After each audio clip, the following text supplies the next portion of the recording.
কি হলো কবুল বল। আমি আর কোনো কিছু না ভেবে 3বার কবুল বলে সই করে দিলাম। আলহামদুলিল্লাহ। তারপর চাচা দাদা দাদি যে রুমে রোজা সেই রুমে গিয়ে রোজা সই নিল। তারপর খাওয়া দাওয়া করে শাকিল বলল, ভাইয়া এই রুমে চলো তো। আমি রুমে গেলাম। রুমের জানালা দিয়ে দেখলাম একটা লাল শাড়ি পরা একটা মেয়েকে অন্য রুমে নিয়ে যাচ্ছে। কিছুক্ষণ পর দাদা আর দাদি আসলো, এসে আমাকে একটা রুমের সামনে নিয়ে গেল।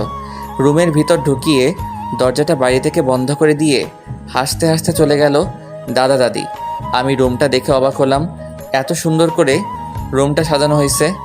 সারা রুমে মোমবাতি, পুরা বিছানাটা ফুল দিয়ে সাজানো হয়েছে। রুমের ভিতর একটা খাট, একটা টেবিল, টেবিলের উপর 1 গ্লাস দুধ, এর 2 সেট জামা কাপড় আছে, একটা আমার একটা হয়তো রোজার। আমি রুমে ঢোকার শব্দ শুনে রোজা খাট থেকে নেমে এসে আমার পা ধরে বসে রইল। আমি কি করব কিছুই বুঝতেছি না।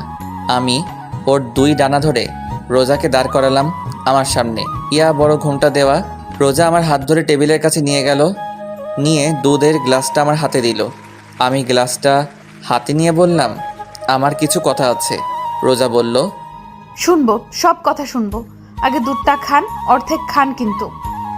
আমি রোজার পাশে দাঁড়িয়ে দুধটা মুখ লাগিয়ে খাচ্ছি। অর্ধেকের বেশি খাওয়ার সাথে সাথে রোজা একটু উঁচু হয়ে হাত ধরে দুধের গ্লাসটা মুখের থেকে 2 আঙ্গুল দূরে সরিয়ে রেখে বলল, অর্ধেক খেতে বলছি না। আমার হাত এখনো ধরা। আমি ওর দিকে তাকিয়ে আছি। ঘোমটার আড়ালে শুধুমাত্র ওর ঠোঁটটা দেখা যাচ্ছে। ঠোঁটের নিচে ছোট একটা তিল, যা ওর ঠোঁটের সৌন্দর্যকে আরও বাড়িয়ে দিচ্ছে। আমি আস্তে আস্তে দুধের গ্লাসটা রোজার হাতে দিলাম। রোজা দুধটা খেয়ে আবার আমার হাত ধরে খাটের কাছে নিয়ে গেল। আমি খাটের এক পাশে বসে রোজাকে অন্য পাশে বসতে বললাম। ও এখনও ঘোমটা দেওয়া।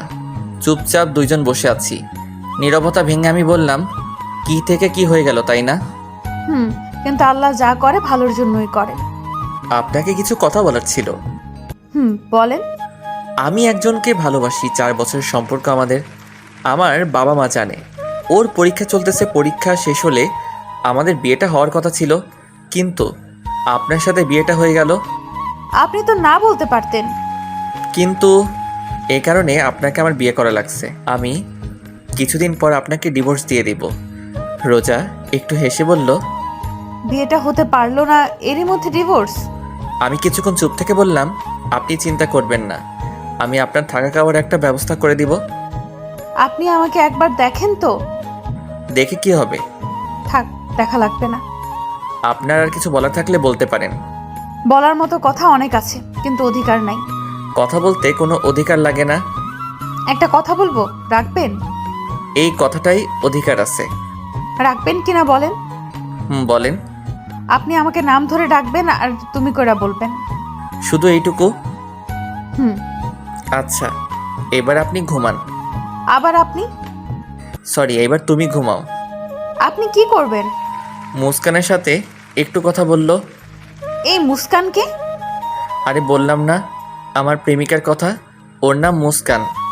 ও। তা ঘুমাও তুমি। আপনি কিন্তু একবারও আমার মুখটা দেখলেন না। না দেখাটাই ভালো। রোজা শুয়ে পড়ল। ঘরের মোমবাতিগুলা আস্তে আস্তে নিভতে শুরু করছে। আমি টেবিলের উপর বসে ফোনটা হাতে নিয়ে লক করলাম, আর দেখতে পেলাম 75+ মিসড কল, 93+ SMS।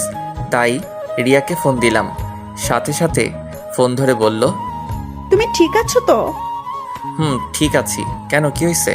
আমার কেন জানি মনে হচ্ছে তুমি আর আমার নেই। আরে পাগলি, আমি একটু দূরে আছি, তার জন্য তোমার এরকম মনে হচ্ছে। তুমি এতক্ষণ ফোন ধরো নাই কেন? ফোন চার্জে ছিল। কথা বলতে বলতে টেবিলের উপর দেয়ালের সাথে হেলান দিয়ে ঘুমিয়ে পড়ছি। এই যে শুনছেন, ওঠেন, উঠে বিছানায় আসেন। প্রায় মধ্যরাত। তখন মোমবাতি হাতে নিয়ে একটা লাল বেনারসি পরা পরী আমার সামনে দাঁড়িয়ে আছে।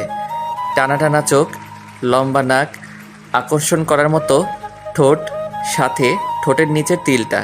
আমি হাঁ হয়ে ওর দিকে তাকিয়ে আছি। মশা ঢুকবে মুখে। ও মা, হা করে কি দেখেন?